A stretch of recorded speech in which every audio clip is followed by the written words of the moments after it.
Well, we actually have a little treat here, and hopefully you're willing to play nice on this, Liz. But I think this could be very fun. Yeah. I have a gentleman, David Lugo. He's a Cali guy. He's on the call. I love this guy. I've been working with him for a few years. His business just started really to blow up. He does the work. This guy puts the work in. He's a hustler.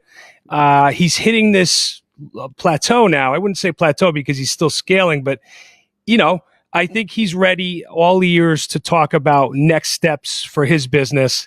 I think, and he and I have been talking, he needs to build a team. He needs to work on his branding. He needs to spread that branding around his hyper local market. He has some work to do. He's on the call. I'd like to add him if you're game.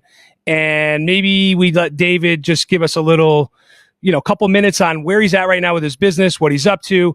And then maybe we could have, let you guys have a little one-on-one and see how you do things, Liz. Because I think I'd love to hear what you have to say. I love to do this. This is my passion. So love it. Anyway, we can help David. Do we have you? Has he lost all audio? Oh, I'm good. Awesome. Beautiful. And George, just remember, David in. I'm bringing David in. He's in sunny California, right? Yes, he is. He's 3 hours behind us East Coasters. There we go. Yeah, it's still sunny here. What's up, big guy? What's going on, man? I just sorry, I'm still on the road. I just left the estimate, but I'm here, man. Thanks for inviting me on. So, David, let me just kind of preface this, and then I want Liz to kind of take the ball and run with it, because I know you well. And I'm just observing what I'm seeing. You are the chief, you're the cook, you're the bottle washer. How many feet of gutter did you install today? 450 with tear off. And who was on the ladder? Yourself? It was me with the helper. So I have the helper do the basic stuff, tear off, prep, downspouts, pack up, stuff like that. I'm trying to teach him how to install right now. He's good on a handful of things, but I'm having to backtrack with them a little bit here and there. So it's very challenging to get that off the ground and get those first couple guys trained and sufficient. We know this. Yeah. Tell us, just give Liz the backstory on you and the last year or so with your life and your business and all the success you've had. Hi, David. It's nice to meet you. Okay. Likewise. Thanks for having me.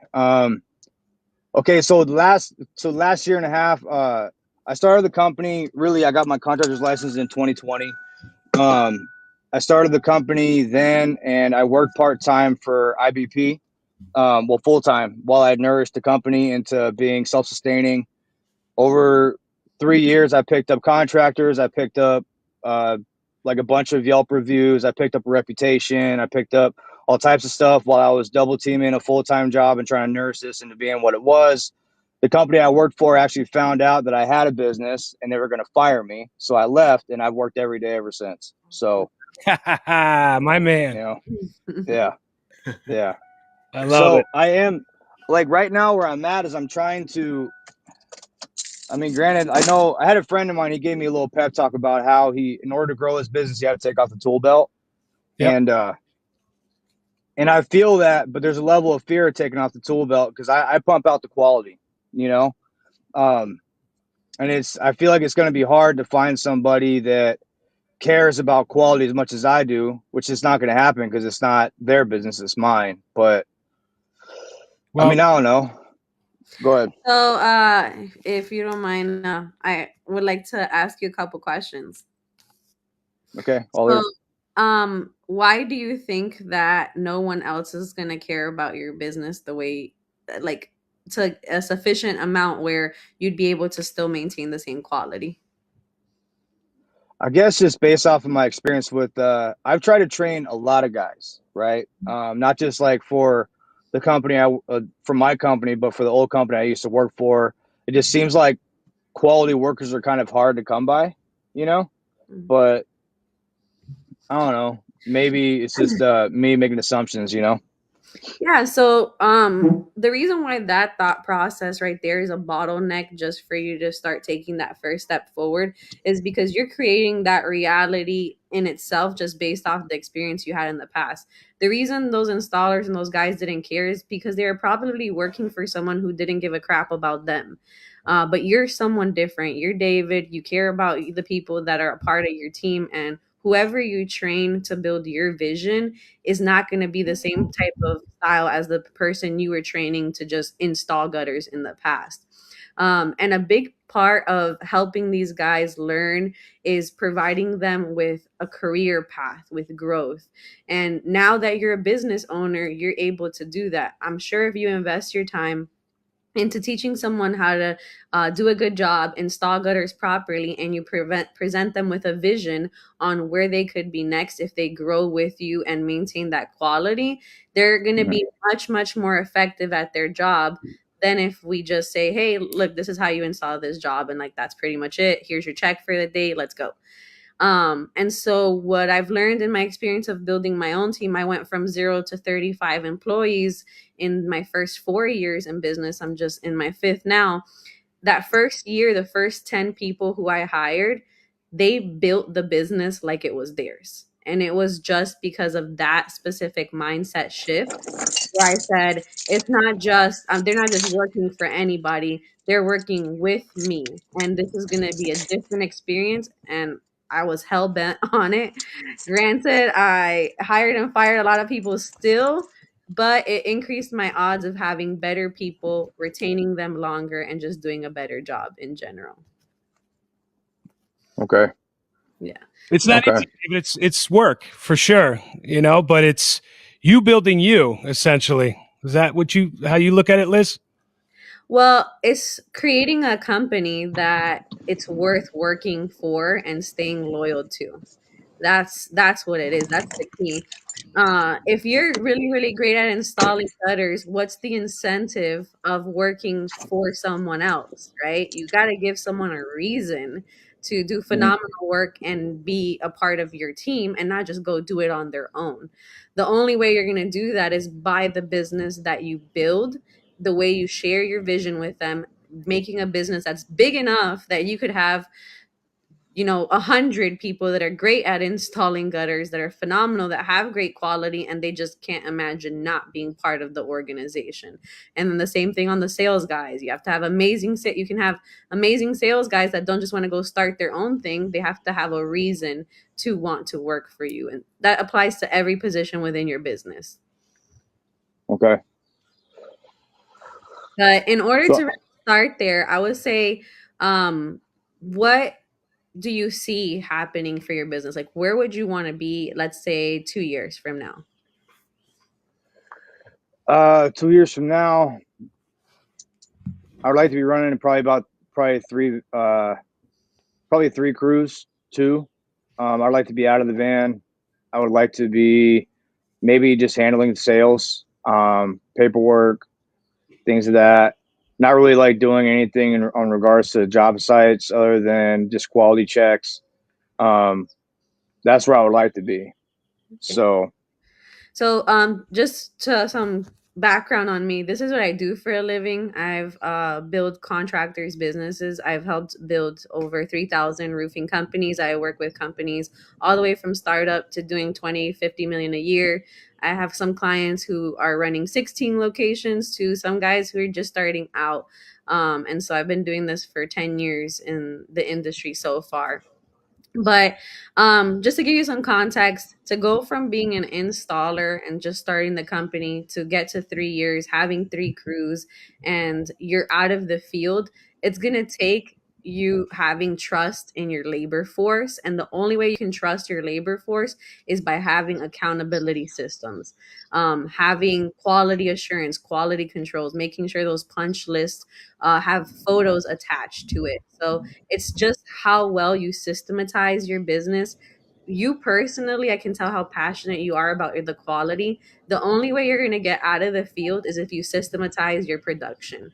So what does that look like? Your pre-build job setup, having some really great checklist for that, making sure, are you using any like photo documentation right now out in the field? For the work, like that. yeah. What are you using? I mean, it's my phone. Just taking pictures of jobs after I finish. Cool. So there's a program called Company Cam. So this is going to help you as you grow your team. Even this one guy, when you finally think he's doing good enough to leave him on the job site alone. Company Cam creates a link for every job that you complete, and you can attach photos of the entire job in progress. One of the Okay. things that I did for our production checklist is I have specific photos that need to be documented before the job is completed to cover your ass. So take photos of all the nice exteriors so you don't get blamed about anything getting messed up. And then right during the jobs in progress, making sure like if there's any specific codes, building codes in your area for gutter installation, you have those photos being documented, or manufacturer specifications. So if any photos of code compliance or manufacturer specifications on the install, and then job completion. And that's going to give you peace of mind for how the jobs are being installed in that progress. Plus, you'll also be able to put that into your marketing later on. You'll have better before and after photos because it has a specific area where you can take before and after photos. It'll put like your logo on it with like a nice little template. So it's a pretty cheap tool. Company Cam, anyone on here, I highly recommend it. It's designed specifically for contractors by contractors. But that's like the first step, is getting that guy to understand the vision and the mission of where you want to be. Does he have the opportunity to be a leader within the organization one day? Is that something that he aligns with? What are your core values? How can you invest into him outside of just hand holding him and babysitting him as you're training him? So it's creating a true impact in the people that are part of your team, so that they do treat your business like it's theirs. It's possible to get that out of your employees if you're putting it into them. You mind if I add one thing from a psychology perspective? And David, we might have talked about this even a couple of years ago. And this is really you and in the mirror, what I'm about to say. This is not something you would share with an employee. This is something that us as business owners, we could talk about. But, you don't talk about it with employees. This is something it's a pill you have to swallow. And I was just like you. All right. I was a perfectionist when I was on the ladder. I was on the ladder for years, 3 years, and then it was scale time. And what did I do in those 3 years? I mastered the art of installation. I trained myself how to solder copper. I was doing, by the third year, I was putting copper on universities and hospitals. And, I was doing big, high level work. When you start touching stuff and doing amazing work, you get it in your head that you're the only one that could do it. And there is this, let's agree, like, yes, maybe as the owner, you're going to give 100%. There's this, in order to scale and grow, you have to get to a point in your own head where you could accept like 80%. You could accept 85% because it's not going to be 100% when it's not you. It's just the raw math and the facts of it. But at 85%, the work is pretty darn good, and you can grow with that. If you could accept a B or B plus rating on the quality of the work, again, you talking to yourself about that quality, that was one of the hardest things for me. I still do it today. If I'm on a job site and I see something, I'm like, I wouldn't have done it like that, or but it's a nuance, and the homeowner doesn't know, and it's not bad. It's not going to fail. It's just not your way. You gotta have to like swallow that and just take it, because it's a sacrifice needed in order to be able to have a big team. So that is one of the bigger pills to swallow in the beginning. Once you accept it and you're like, okay, I could deal with it, and then follow Liz's ideas with quality control, documentation, company cam, sending links to the accountability by sending a link to the homeowner is unbelievable, because now you're fully exposed. They have all the photos there. They could slide through them.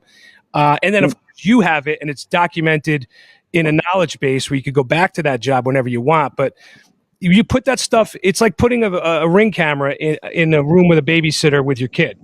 The babysitter is going to act much better with that damn Ring camera in the room than if not. So if you document and that sort of thing, it really keeps people to task and has them on their toes because they know you're looking. Colin, what do you think? 100%. And you couple that, I use company cam as well, for gutters, roofing, literally everything. Like my own house has a company cam for the construction I'm doing here. So, but you couple that with production-based pay, and holy smokes, like they don't get paid on that job if they don't complete the checklist. Like, get your butt back there and do the checklist. Like, I'm not going to pay you. I can't see that this work is done. Well, I took like 6 pictures. You can see the gutters up. Yeah. Is it to our standard? Because you're standing 50 feet away from the house. I can't tell if it's to our standard, right? Follow the darn checklist. But also, David, when you were saying this, and I've been really quiet on all this because I was just really like enthralled in how good Elizabeth is at coaching. And she's amazing. But you said I'm all about the quality, and nobody's going to care as much as me because I'm the owner, and like that's one of the biggest lies that we believe as owners of businesses.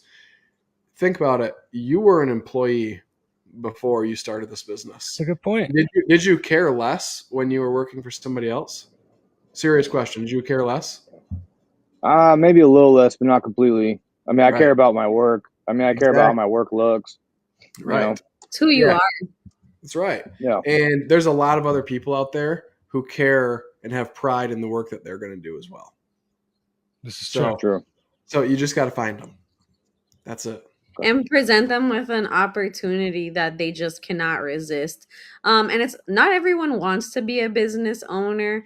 In fact, that's like my ideal person is a high performer who does not want to deal with the stress of running a business. And so all of my team members are like all high performers, which is why I was able to get to where I'm at, is because I have a phenomenal team. I wouldn't be where I am without them. But I had to sell them the vision. I had to sell them the dream. And the dream, they bought in. I had to be really, really good at selling that dream. And when I see them aroused, not where I want to be, got to go sell the dream a little bit more, get everyone hyped up, get everyone going. And that's what I do to maintain the culture and then reinforce it with the actions and how I treat them and how we do things, and even how you spend time with your team members, how they hear you talk about things. All of those things matter when you're a business owner. And that's what I understand now that I didn't know when I was just starting out, and I wish I knew. Yeah. Even on your lunch breaks, the talk. Goodness. Amazing. Coaching me right now. Thank you.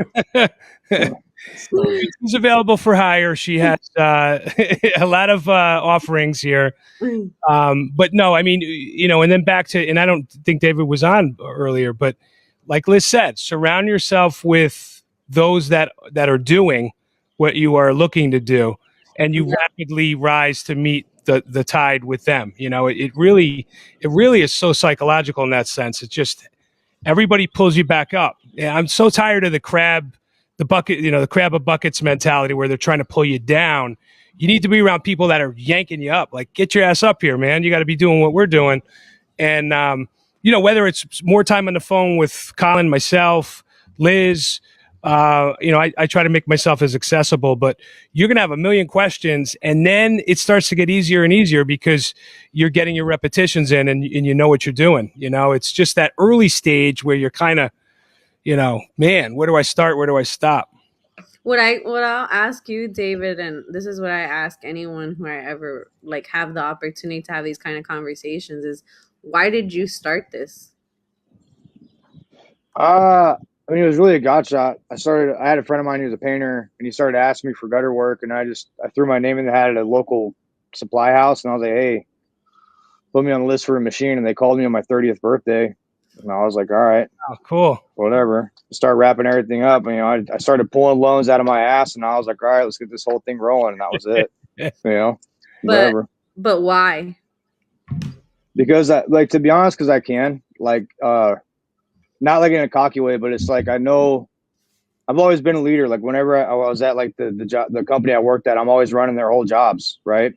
I'm taking their phone calls from supers. I'm organizing material. I'm basically doing the business owner thing without reaping all the benefits. You know what I mean? Like I might as well just have my own rig going anyway. And I don't know. It just seemed like opportunities were just like for some reason I was getting job leads from nothing. Like literally, people were just contacting me out of nowhere all of a sudden, and that was it. Find the guys that really could do it, the guys that dive in, whether it's gutter or something else, and they take to it and they're successful with it. There's like this personality type that kind of, you could see it through everybody that excels, and then the guys that kind of stumble and fall. That's a different personality type. I don't think there's any cockiness in saying because I can. I think it's beautiful. So what he's giving me right now, and this is where we find the purpose in the business, and this is what you build your structure on, is this conversation we're having right now. So far you're telling me you have the talent, you have the leadership qualities, but why would you want to build a business? I mean, because I want more. I want more than just a daily pay, right? I want to like have a family. You know what I mean? I want all the things, man. I want to like buy the houses and put my daughter through college and like buy them cars and go on vacations to Europe and shit. You know what I mean? Because I want that. You know what I mean? Because I want Did you have that growing up? No, I grew up broke. I grew up around the methadone clinic. Like I grew up ghetto. I didn't grow up with anything. I was homeless 15 years ago. I mean, my whole backstory is kind of wild. You know what I mean? But like I got I changed up my act, and I came at life different, and good things happened, and I met good people, and I had good guys like they were following behind me that like are good friends of mine that are contractors telling me that I should do that kind of thing, and I did, and I don't know. And like the thing is too, is as I became a business owner, I'm discovering new things about myself and what I am capable of, and that like I can be not just like an installer, but an actual professional and like an entrepreneur, and like somehow I have the gift of gab to sell gutters and like do things like that. Like I'm developing as not just like an installer, but as a person and as a professional. It's been like a real journey. So David, the first thing that I want to tell you is the first person that you owe is yourself. And I said it earlier on before you jumped on, but if you're exposed to this information, and I said it earlier, if I ever have the opportunity where I'm presented with someone and and I have an opportunity to talk to them and open their eyes to what's next and their potential, it's for a reason. I don't know if if you're someone who has faith, but I believe that part of my mission in life is just because this is where God placed me, was to help people and to help them build their dream companies and to get to where they want to be. So this is my purpose. So this is why I'm so passionate about growing my company, is because this is my purpose. My purpose is to work with contractors, help them change their life, and help you change the life of your family and everyone else around you. And the way you're going to do that is by diving into your purpose. You are already on track and changing your own life. The guy that's working with you now, he deserves to have the opportunity for you to build out your mission and your dreams, because what you're trying to build is going to create the opportunity not just for you to own multiple homes, not just for you to take your daughter and your family wherever you want to go and travel the world. It's going to create the opportunity for other people to do that. But if you don't scale up that vision and you're still working in the business for even the next 5 years, you're not going to get that full experience. You might get to somewhat accomplish some of those dreams that you have, but you won't fully get to be that David that you were meant to be.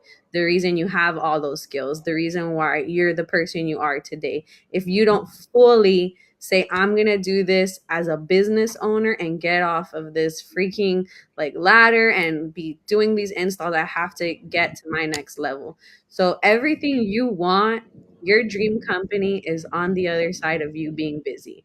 You being busy doing the work, you being busy answering phones, running around. If you get intentional and you stop being busy, that's where everything you want is just on the other side of that. So I'm really appreciative of you sharing your story with me, and I don't take it lightly. Like I said, this is my passion and what I love to do. Yeah, no, for sure. Thank you. So when Frank kind of put me out there saying I'm at a plateau, I kind of am, right? Like I did over 500,000 last year. I'm on track to probably do quite a bit better this year, but not a lot. But like, it's one of those things where like, I'm already like, I've definitely lost probably over 100 grand this year just by inability to meet demand, right? People will be like, oh, I'd love to hire you. When are you available? And I'm like, and I'm booked out 7 weeks. And they're like, oh, and then I don't hear from them again. And it's just one of those things where it's like, because I am a faith-based person, right? And like, I believe it's God indicating that like, you are not meeting the demand that I'm giving you, right? Mm-hmm. You must expand. And like, to be honest, I lack faith in certain areas where like, I'm like, well, how do I expand? And I know what expanding means. I need to hire more guys, step back a little bit, and like train more, right? Like that's what's really there. But like there's the fear involved of like my business is based off of its good name, right? Like I have a very good name in my community. And but I mean you're right? Like the thing is that what I need to be is the kind of employer that people want to work for, right? I need to provide opportunity to grow. I need to do things because like the employer I worked for before, they provided me like very limited opportunity, right? Like it was like, you know, you'll never get into an office. You'll never make more than this much. You know what I mean? There will never be much for you, right? It was very limited. And like, I know that if I want to have employees that want to work for me, I got to give them a reason to want to work for me and give me their best.